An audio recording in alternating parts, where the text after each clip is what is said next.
একদিন মিশরের রহস্যময় পিরামিড থেকে একজন মেয়ে একটা মমিকে জীবিত করে ফেলেছিল। ঠিক একই সময় পিরামিডের আকাশে উড়ে বেড়াচ্ছিল কয়েক হাজার বছরের পুরনো এক জীবন্ত ডাইনোসর। তো এসবের মাঝখানে আমাদের প্রশ্ন হচ্ছে, কে সেই সাহসী নারী আর কেন সে মৃত মমিকে বাঁচিয়ে তুলেছিল? তো চলুন এক ফ্যান্টাসি অ্যাডভেঞ্চার আর রহস্যে ভরা এক জাদুকরী এই গল্পের কাহিনী জেনে নেওয়া যাক। মুভির শুরুতেই আমরা একজন লোককে দেখতে পাই, যিনি আসলে একজন বিজনেসম্যান। লোকটি তার একটি ডিল শেষ করে বাড়িতেই ফিরছিলেন, কিন্তু হঠাৎ মাঝপথে তার মনে পড়ে যায় তার তো আরো একটি কাজ বাকি ছিল। তখন তিনি একটা মূর্তির পাশে দাঁড়িয়ে নিজের কাজগুলো করতে শুরু করেন। ঠিক তখনই একটা বাড়ি থেকে আলো বের হয়ে চারপাশে ছড়িয়ে পড়ে। অদ্ভুত সেই আলো কোনো সাধারণ আলো ছিল না, এটি ছিল কোনো ম্যাজিক্যাল আলো। আলোটা দেখে এই লোকটা ভীষণ ভয় পেয়ে সেখান থেকে পালাতে শুরু করে। এই আলোটা আসছিল জোসেফ নামের একজন সায়েন্টিস্টের বাড়ি থেকে। জোসেফ একজন বিজ্ঞানী, যিনি মাত্র 16 বছরে তার পদার্থ বিজ্ঞানী ডিগ্রি শেষ করেছিলেন। তিনি বিশ্বাস করতেন মৃত্যু মানেই সবকিছু শেষ নয়, মৃত্যুর পরেও জীবন থাকতে পারে। বহু বছর ধরে এসব নিয়ে তিনি গবেষণা করছিলেন। এরপর দৃশ্যটা বদলে গিয়ে একটা জাদুঘর দেখানো হয়। সেখানে 5000 বছরের একটা পুরনো বিশাল আকৃতির ডিম দেখানো হচ্ছিল। একসময় সেই ডিমটি হঠাৎ করে ফেটে যায় আর ভেতর থেকে একটা ড্রাগন বেরিয়ে আসে। ড্রাগনটা দেখতে ছিল বেশ ভয়ঙ্কর। এবার ড্রাগনটা জাদুঘরের কাজ একের পর এক ভেঙে ফেলে। সেখান থেকে বের হয়ে সোজা একটা ব্রিজের দিকে উড়ে যেতে থাকে। এমন সময় সে এই জায়গায় এক দম্পতিকে দেখা যায়, হয়তো তারা কোথাও যাচ্ছিলেন। ঠিক তখনই ড্রাগনটা সেই দম্পতিদের গাড়ি সহ তাদেরকে তুলে পানিতে ছুঁড়ে ফেলে। এরপর আমরা একজন ছেলেকে দেখি। এই ছেলেটি আবার সেই জাদুঘরের একজন সায়েন্টিস্টের সহকারী ছিল। ছেলেটি দেখতে খুবই সহজ সরল আর নিরীহ ধরনের। সে একটা মেয়েকে ভীষণ পছন্দ করে, যদিও মেয়েটি তার বন্ধু। মেয়েটির নাম হলো অ্যাডেল, আর এই অ্যাডেলই হলো আজকের গল্পের মূল চরিত্র। তো ছেলেটি আসলে এই মুহূর্তে অ্যাডেলের উদ্দেশ্যে একটা চিঠি লিখছিল। ঠিক সেই অ্যাডেলটি আমরা পরের সিনে দেখি। এই সময় অ্যাডেল মিশরের মরুভূমিতে ছিল। তার মিশরে আসার উদ্দেশ্য হলো সে একটা ডাক্তারের মমির কফিন খুঁজতে এসেছে। ঠিক তখনই সেখানে তার সাথে দুইজন চোরের দেখা হয়। আসলে এই চোর দুজন ছিল মিশরের স্থানীয় মানুষ। তাদের কাছে এই অঞ্চলে একটা মানচিত্র ছিল। অ্যাডেলই এই জন্যই তাদের সাথে দেখা করছিল। তাছাড়া তারা জানতো সেই ডাক্তারের মমিটা কোথায় রাখা হয়েছে। তারা অ্যাডেলের সাথে একসাথে সেই কবরস্থানে ঢুকে যায়, কিন্তু সেখানে গিয়ে দেখে কবরস্থানের প্রবেশপথ একটা দেয়াল দিয়ে বন্ধ। কিন্তু অ্যাডেল ছিল খুবই বুদ্ধিমান।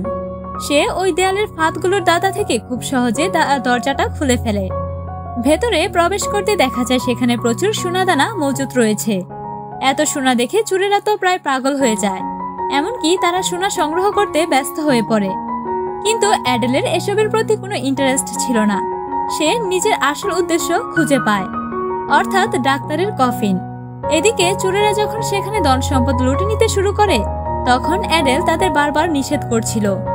হঠাৎ তখন সেই সোনাদানাগুলো ওই চোরগুলোর গলা আটকে ধরে, আর চোখের নিমিষে দামি দামি হীরা জহরত নিয়ে একটা গভীর খাদের মধ্যে পড়ে যায়।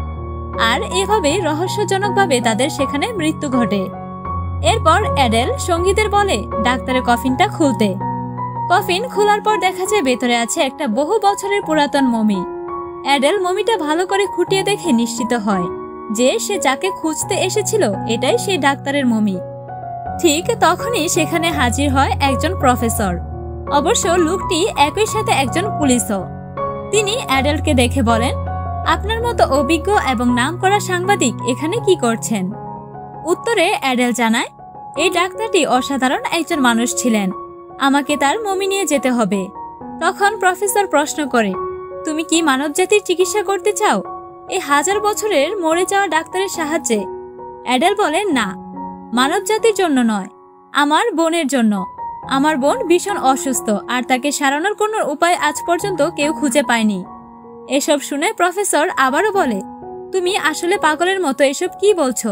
তুমি কি বুঝতে পারছো না এটা তো মৃত একজন মানুষের মমি। একজন মমি কিভাবে কাউকে সারাতে পারে? তখন অ্যাডেল ব্যঙ্গ করে উত্তর দেয়, হ্যাঁ, আমি জানি সে মৃত। প্রফেসর তখন বলে, তাহলে তুমি তাকে জীবিত করবে কিভাবে? অ্যাডেল উত্তর দেয়, প্রফেসর চুচে পাচ্ছে না, তিনি তো একজন বিখ্যাত বিজ্ঞানী। সে এই মমিকে জীবিত করে তুলবেন, কারণ তার কাছে এমনই অসাধারণ ক্ষমতা রয়েছে। সে যে কোনো মৃত মানুষকে আবার জীবিত করে তুলতে পারেন। প্রফেসর অ্যাডেলকে আবারও বলে, আমি তাকে চিনি, কিন্তু এখন সে কিভাবে এই মমিকে জীবিত করবে? সে সায়েন্টিস্ট তো অনেক বয়স্ক হয়ে গিয়েছে, আর মমিকে জীবিত করতে গিয়ে সে নিজেই তো মারা যেতে পারে। এই কথা বলে প্রফেসর তার অধীনে থাকা পুলিশকে নির্দেশ দেন অ্যাডেলকে এখনই গ্রেফতার করার জন্য, কারণ অ্যাডেল কোনো অনুমতি ছাড়া এখানে প্রবেশ করেছে, যা আইন বিরুদ্ধ। কিন্তু অ্যাডেল ছিল অসাধারণ বুদ্ধিমতী ও চতুর একজন তরুণী। সে প্রফেসরকে কাফনে মুড়ানোর জন্য একটা যন্ত্রের মধ্যে ধাক্কা দিয়ে ফেলে দেয়, আর বাকিদের তার কাছে আসা থেকে আটকানোর জন্য সে আগুন জ্বালিয়ে দিয়ে সবাইকে ফাঁকি দিয়ে মমিকে জলপথে নিয়ে সেখান থেকে পালিয়ে আসে। এদিকে সেই বিজনেসম্যানকে ধরে এনে পুলিশের সামনে হাজির করা হয়েছে, যাকে আমরা মুভির একদম শুরুতে দেখেছিলাম। পুলিশ তাকে জিজ্ঞাসা করে গতরাতে আসলে ঘটেছিল কি। ব্যবসায়ী বলে, আমি একটা ড্রাগনকে দেখেছি, তবে তার আগে প্রথমে আমি এক ধরনের আলো দেখেছিলাম, তারপরে একটা বিশাল ড্রাগন উড়ে আসছিল। কিন্তু পুলিশরা তার কথা বিশ্বাসই করে না, কারণ তারা মনে করে ব্যবসায়ী হয়তো নেশাগ্রস্ত ছিল। তারা ধরে নেয় লোকটি হয়তো মদ খেয়ে এসব আজেবাজে কথা বলছে। তাই এই ব্যবসায়ীকে গ্রেফতার করে থানায় আটকে রাখা হয়। এরপর সমস্ত পুলিশ সদস্যরা সিদ্ধান্ত নেয় এই ঘটনাটা তারা গোপন রাখবে। তারা চায় না এই খবর জনসাধারণের কাছে পৌঁছাক, কারণ মানুষ যদি জানতে পারে শহরের আকাশে ড্রাগন উড়ছে, তাহলে সবাই আতঙ্কে ভেঙে পড়বে। কিন্তু পরের দিন একটা সংবাদপত্রের রিপোর্টে ছাপা হয় যে শহরের আকাশে কিছু একটা উড়তে দেখা গিয়েছে, আর এটা হলো সেই ড্রাগন যে ইতিমধ্যে অনেক মানুষকে মেরে ফেলেছিল। যখন শহরের প্রেসিডেন্ট এই খবরটি জানতে পারেন, তখন তিনি বিষয়টি খতিয়ে দেখার নির্দেশ দেন। তিনি এই দায়িত্ব তুলে দেন একজন উচ্চপদস্থ কর্মকর্তার হাতে। তাকে স্পষ্টভাবে বলা হয়, তোমার হাতে মাত্র 24 ঘন্টা সময় আছে, এর মধ্যে ড্রাগনের ব্যাপারে সবকিছু খুঁজে বের করতে হবে। এর পরের সিনে আমরা সেই জাদুঘরটি দেখি যেখানে ডিমটি ফেটেছিল। সেখানে একজন সায়েন্টিস্টের সাথে ছিল সে সহকারী যে অ্যাডেলকে পছন্দ করে। তারা ডিমটি ভালোভাবে পর্যবেক্ষণ করতে গিয়ে ধারণা করছিল ডিমটি থেকে সম্ভবত একটি পাখির মতো কোনো প্রাণী বের হয়ে গেছে। এদিকে পুলিশ এসে তদন্ত শুরু করে এবং এই ডিম নিয়ে সায়েন্টিস্টদের কাছ থেকে তথ্য জানতে চায়। তারা জানায়, হ্যাঁ, আমরা ইতিমধ্যেই এটা নিয়ে গবেষণা করেছি, কিন্তু এখনো তেমন কিছুই পাইনি। তারপর পুলিশরা সেখান থেকে চলে যায়। পরবর্তী দৃশ্যে আমরা প্রফেসর জোসেফকে দেখতে পাই। ড্রাগনটি হঠাৎ উড়ে এসে তার বাড়িতে ঢুকে যায়। আসলে এই ড্রাগনটিকে সেই এক্সপেরিমেন্টের মাধ্যমে জীবিত করে তুলেছিল। এখান থেকে প্রফেসর আর ড্রাগনের এক অদ্ভুত সম্পর্কের কথা আমরা জানতে পারি। আসলে তাদের আত্মা একে অপরের সঙ্গে যুক্ত ছিল। এই যেমন প্রফেসর বা ড্রাগনটির কারো শরীরে যদি কিছু হয়, তাহলে অন্যজনেরও তাই হবে। তো ড্রাগনটি এই মুহূর্তে ভীষণ ক্ষুধার্ত ছিল। প্রফেসর ড্রাগনটিকে মাংস খাওয়াচ্ছিলেন। ঠিক তখনই পুলিশ তার বাড়িতে পৌঁছে যায়। প্রফেসর বুঝতে পেরেছিলেন পুলিশ চলে এসেছে, তাই সে দ্রুত ড্রাগনটিকে তার বাড়ির ভেতরে একটা পর্দার আড়ালে লুকিয়ে ফেলেন। এরপর পুলিশ অফিসার প্রফেসরের সঙ্গে কথা বলা শুরু করে। এর মধ্যে একজন পুলিশ একটা ডিম দেখতে পেয়ে সেটা খেতে শুরু করে। ড্রাগনটা এতক্ষণ পর্দার আড়াল থেকে পুলিশদের পর্যবেক্ষণ করছিল। পুলিশের ডিম খাওয়া দেখে সে ভীষণ রেগে যায় আর পর্দার আড়াল থেকে বেরিয়ে এসে তাকে আক্রমণ করে বসে। ফলে পুলিশ জেনে যায় ড্রাগনটি এখানেই আছে, আর সবকিছুর পেছনে দায়ী হলো এই প্রফেসর। তাই সঙ্গে সঙ্গে প্রফেসরকে গ্রেফতার করা হয়। এরপরের দৃশ্যেও পাল্টে গিয়ে আমরা অ্যাডেলকে দেখি। অ্যাডেল এখন মিশর থেকে ফিরে এসেছিল তার নিজ বাড়িতে। তাছাড়া সে সঙ্গে করে সেই ডাক্তারের মমির কফিনটাও নিয়ে এসেছে। অ্যাডেল গাড়ি থেকে নেমে সরাসরি স্টেশন থেকে হাঁটতে হাঁটতে নিজের বাসায় ফিরে আসে। এখানে আমরা অ্যাডেলের অসুস্থ বোনকেও দেখতে পাই, যার অবস্থা সত্যি ভীষণ খারাপ। সে কথা বলতেও পারছে না, এমনকি খেতেও পারছে না। তার চেহারা একদম মোমের মতোই লাগছিল, কারণ তার মাথার মধ্যে একটা হেয়ারপিন আটকে গিয়েছিল। ঠিক মাথার পেছন থেকে হেয়ারপিনটা কপাল দিয়ে বেরিয়ে এসেছে, এই কারণে তার এই রকম অবস্থা। এদিকে অ্যাডেল তাকে অনেক জায়গায় চিকিৎসা করিয়েছেন, কিন্তু কেউই তাকে ভালো করতে পারেনি। আর সেই কারণে সে ডাক্তার মমিটিকে নিয়ে এসেছে, যাতে মমিটাকে জীবিত করে তার বোনকে চিকিৎসা করাতে পারে। যাই হোক, অ্যাডেল বাড়ি ফিরে সে দরজার নিচে জায়গাটা পরীক্ষা করে দেখে। সেখানে অনেকগুলো চিঠি তার জন্য অপেক্ষা করছে। এমনকি সেই সহকারী ছেলেটিও অ্যাডেলকে যে চিঠি লিখেছিল তা রেখে যেতে এসেছিল। ঠিক তখনই অ্যাডেল দরজা খুলে চিঠিটা নিয়ে নেয় এবং বলে, আমি জানি এটা তুমি আমার জন্য এনেছো, আমি চিঠিটা পরে দেখব। এরপর সে একটা পত্রিকা পড়ে, সেখানে লেখা ছিল প্রফেসর জোসেফকে খুব শীঘ্রই মৃত্যুদণ্ড দেওয়া হচ্ছে। এই খবর পেয়ে অ্যাডেল ভীষণ চিন্তিত হয়ে পড়ে, কারণ মমিটাকে একমাত্র প্রফেসর জোসেফ জীবিত করতে পারবে। তাই অ্যাডেল সহকারীর কাছে জানতে চায় প্রফেসরের ফাঁসি কোথায় কার্যকর করা হচ্ছে। তখন সহকারী বলে, পাশের জেলখানায়। এরপর ঠিকানা জেনে নিয়ে অ্যাডেল সরাসরি সে জেলখানায় পৌঁছে যায়। তবে সে একজন আইনজীবীর ছদ্মবেশে প্রফেসর জোসেফের সঙ্গে দেখা করতে এসেছে। প্রফেসর তখন তাকে বলে, আমি একটা পুরনো ডিম থেকে ড্রাগনকে জীবিত করেছিলাম। তখন অ্যাডেল জানায়, আমার কাছে একজন মৃত ডাক্তার মমি আছে, তুমি কি তাকে জীবিত করতে পারবে? প্রফেসর উত্তর দেয়, আমি তো মনে করি না এই জেল থেকে আর কখনো বের হতে পারবো, কারণ আমাকে মৃত্যুদণ্ড দেওয়া হয়েছে। তখন অ্যাডেল প্রতিজ্ঞা করে, আমি তোমাকে এই জেল থেকে যেভাবেই হোক বের করবই। এদিকে পুলিশ জানতে পারে এই আইনজীবীর ছদ্মবেশে আসা মানুষটি আসলে অ্যাডেল। তাই অ্যাডেলকে তারা জেলখানা থেকে বের করে দেয়। কিন্তু অ্যাডেল আবারও একজন খাবার পরিচারিকার ছদ্মবেশ নিয়ে জেলখানায় ফিরে আসে। প্রফেসর জোসেফের সঙ্গে দেখা করে পুলিশ আবারও বুঝতে পারে যে পরিচারিকার ছদ্মবেশে আসা ব্যক্তি আসলে অ্যাডেল। তাই তাকে আবারও জেল থেকে বের করে দেওয়া হয়। কিন্তু এত কিছুর পরেও অ্যাডেল হাল ছাড়ে না, বারবার সে চেষ্টা করতে থাকে, তবে প্রতিবার এসে সে ব্যর্থ হচ্ছিল। এদিকে পুলিশ একজন শিকারীর সাহায্যে ড্রাগনকে খুঁজে পায়, কিন্তু তারা ড্রাগনকে ধরতে পারে না। অন্যদিকে অ্যাডেল আবার ছদ্মবেশে তুলে জেলখানায় ঢুকে পড়েছে। অবশেষে সে প্রফেসরের কাছে পৌঁছায়, কিন্তু সেখানে গিয়ে দেখা যায় প্রফেসরের জায়গায় অন্য একজন লোক বসে আছে। সেই ব্যক্তি অ্যাডেলকে জানায় যে প্রফেসরকে অন্য একটি জায়গায় ছাড়িয়ে নেওয়া হয়েছে, কারণ আগামীকাল সকালে তাকে মৃত্যুদণ্ড দেওয়া হবে। এখন কেবল কোনো ক্ষমতাধর ব্যক্তি চাইলেই তাকে ছাড়াতে পারবে বা বাঁচাতে পারবে। তখন অ্যাডেল সরাসরি প্রেসিডেন্টের কাছে চলে যায়, কারণ তাদের মধ্যে আগে থেকেই পরিচয় ছিল। সে প্রেসিডেন্টকে জানায় সে একটা বিশেষ অনুরোধ নিয়ে এসেছে। সে নিশ্চিত যে প্রেসিডেন্ট তাকে নিরাশ করবে না। সে অনুরোধ করে যেন প্রফেসর জোসেফকে মুক্তি দেওয়া হয়। প্রেসিডেন্ট তার কথা শুনে বলেন, আমি বিষয়টা ভেবে দেখব। এই সময় হঠাৎ করে ড্রাগনটি এসে প্রেসিডেন্টের উপরে আক্রমণ করে। অ্যাডেল সাহসিকতার সঙ্গে ড্রাগনের হাত থেকে প্রেসিডেন্টকে বাঁচিয়ে ফেলে, কিন্তু আশেপাশের কেউ ড্রাগনটিকে দেখতে পায়নি।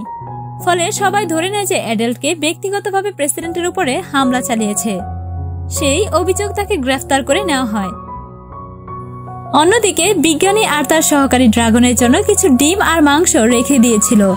তারা নিয়মিতভাবে ড্রাগনটির খাবার সেখানে রেখে যায়, যেন ড্রাগনটি ক্ষুধার্ত থেকে কারো কোনো ক্ষতি না করে। আর ড্রাগনও নিয়ম করে সেই খাবার খাচ্ছে। এই জায়গাটিকে সে এখন নিজের বাড়ি ভাবতে শুরু করেছে। ড্রাগনকে এভাবে আকৃষ্ট করতে পেরে বিজ্ঞানী সহকারীকে প্রশংসা করে বলে, তুমি তো অসাধারণ কাজ করেছ, তুমি সব সময় একজন প্রতিভাবান ছিলে। অন্যদিকে অ্যাডেল বাধ্য হয়ে নিজের বাড়িতেই ফিরে আসে আর তার বোনকে বলে, সবকিছু ঠিকঠাক মতো হয়নি, আমি খুব দুঃখিত। পরে সে বাথরুমে গিয়ে গোসল করতে থাকে। সে সময় সে সুযোগ পেয়ে সহকারীর লেখা চিঠিটা পড়ছিল। চিঠি পড়ে সে জানতে পারে যে সহকারী ড্রাগনটা সম্পর্কে। তাই অ্যাডেল সময় নষ্ট না করে তখনই সে সহকারীকে নিয়ে ড্রাগনের কাছে চলে যায়। সে একটু ভয় না পেয়ে বরং ড্রাগনের সঙ্গে বন্ধুত্ব করে তোলে। তারপর সে ড্রাগনটার পিঠে চড়ে ওঠে। ড্রাগনের সাহায্যে সে প্রফেসর জোসেফকে মুক্ত করে আনে। পরবর্তীতে অ্যাডেল সহকারীর কাছে যায়, সেখানে বিজ্ঞানী উপস্থিত ছিল। জানা যায় বিজ্ঞানী আর প্রফেসর জোসেফ ঘনিষ্ঠ বন্ধু ছিলেন। তারা একে অপরকে দেখে ভীষণ খুশি হয়। ঠিক সেই সময় পুলিশ দ্বারা নিযুক্ত একজন শিকারীও ঘটনাস্থলে এসে ড্রাগনের উপর গুলি চালাতে শুরু করে। ড্রাগনটা করুণ স্বরে চিৎকার করে ওঠে। প্রফেসর জোসেফও সেই আঘাতে ক্ষতিগ্রস্ত হয়, কারণ যেমন আমি আগেই বলেছিলাম তাদের আত্মা একে অপরের সাথে যুক্ত ছিল। অ্যাডেল প্রফেসরকে মরে যাওয়ার আগে তার বাড়িতে নিয়ে আসে। প্রফেসর অ্যাডেলকে বলে পুরনো সব জিনিস একটা বৃত্তের মধ্যে রেখে দিতে। এরপর সে মমিটিকে জীবিত করার কাজ শুরু করে, কিন্তু মমিটিকে জীবিত করার সময় প্রফেসর মারা যান। স্পষ্টতই প্রফেসর মারা যাওয়ার সঙ্গে সঙ্গে ড্রাগনটাও মারা যায়। তবে প্রফেসরের মৃত্যু হওয়ার আগে সে মমিটিকে জীবিত করতে সক্ষম হয়েছিল। তাই মমিটি জীবিত হয়ে ওঠে এবং সরাসরি অ্যাডেলের বোনের কাছে যায়। পরে সে জিজ্ঞাসা করে তার বোনটি অসুস্থ কিনা আর তার কি হয়েছে। অ্যাডেল বলে 5 বছর আগে একটা দুর্ঘটনা ঘটেছিল। তখন আমরা টেনিস খেলছিলাম, একটা বল তার মাথায় লেগেছিল। ফলে বোন পড়ে যাওয়ার সময় মাথায় একটা চুলের পিন ঢুকে যায় সেই সময় থেকে সে যেন মৃতপ্রায় অবস্থায় রয়েছে। সে না খায় না কথা বলে আর কোনো রকম কাজও করতে পারে না। অ্যাডেল মমিটিকে আরো জানায়, তোমার যা জ্ঞান আছে আমি জানি তাতেই সে ভালো হতে পারবে। মমিটি বলে, আমার কাছে যত জ্ঞান আছে তাতে সে সুস্থ হবে না, কারণ আমি তো এই বিষয় নিয়ে পড়াশোনা করিনি, আমার সাবজেক্ট তো ভিন্ন ছিল। এই কথা শুনে অ্যাডেল অবাক হয়ে প্রশ্ন করে, তুমি কি ডাক্তার না? মমিটি বলে, আমি ডাক্তারও না, বিশেষজ্ঞ না, আমি একজন সাধারণ সার্জন ছিলাম। তবে যে তোমার বোনকে ঠিক করতে পারবে তাকে আমি চিনি। সে হলো রাজা ফেরাউনের চিকিৎসক। তবে তুমি ভয় পেও না, আমি জীবিত হয়েছি মানে সকল মমিও জীবিত হয়ে উঠেছে। পরে অ্যাডেল মমিটি আর তার বোনকে মিলে মিউজিয়ামে নিয়ে যায়। সেখানে প্রধান ডাক্তারের কফিন রাখা ছিল। এটি সেই জায়গা যেখানে সব রাজা ও সৈন্যদের মমি রাখা হয়েছিল। অ্যাডেল এক এক করে সব মমিকে জাগিয়ে তোলে। এরপর তারা রাজার কফিন খুলে তাকেও জাগ্রত করে দেয়। রাজা উঠছে বলে ইস কি সুন্দর ঘুমটা ছিল। তবে সে জাগার পর খুব খুশি হয়। সে যখন জানতে পারে অ্যাডেল তাকে জীবিত করেছে তার বোনের চিকিৎসার জন্য, তখন আবার সে ভীষণ রেগে যায়। কিন্তু অ্যাডেল তাকে অনুরোধ করে তার বোনকে আবার জীবিত করার জন্য, কারণ সে তার ছোট বোনকে খুব ভালোবাসে। সে তার বোন ছাড়া বাঁচতেই পারবে না, আর কোনোভাবে সে তার বোনকে হারাতেও চায় না। এই কথা শুনে রাজার মন গলে যায়। সে আবেগ আপ্লুত হয়ে তাকে ডাক্তারের কাছে বলে অ্যাডেলের বোনকে চিকিৎসা দিতে। এরপর ডাক্তারের পদ্ধতিতে সে চিকিৎসা নিতে শুরু করে এবং শেষ পর্যন্ত তার বোন আগের মতো আবার স্বাভাবিক অবস্থায় ফিরে আসে। সব কাজ শেষে রাজার তার অতিথিরা পরে শহর ভ্রমণে বের হয়। অ্যাডেল খুশি হয়ে তার বোনকে জড়িয়ে ধরে। তার চোখে ছিল আনন্দের জল। অন্যদিকে মমিরাও শহর ঘুরে আনন্দ উপভোগ করছিল। তারপর পরের দৃশ্যে দেখা যায় যেখানে অ্যাডেল একটা জাহাজে যাত্রা শুরু করেছে। এইভাবে তার যাত্রা শুরুর মাধ্যমে মুভির সমাপ্তি ঘটে। তো এই ছিল অসাধারণ একটা গল্প, যদিও পুরোটা কাল্পনিক। আশা করি আজকের ভিডিও আপনাদের কাছে ভালো লাগবে। দেখা হবে আবারও কোনো নতুন গল্প নিয়ে। সেই পর্যন্ত সবাই ভালো থাকবেন। আল্লাহ হাফেজ।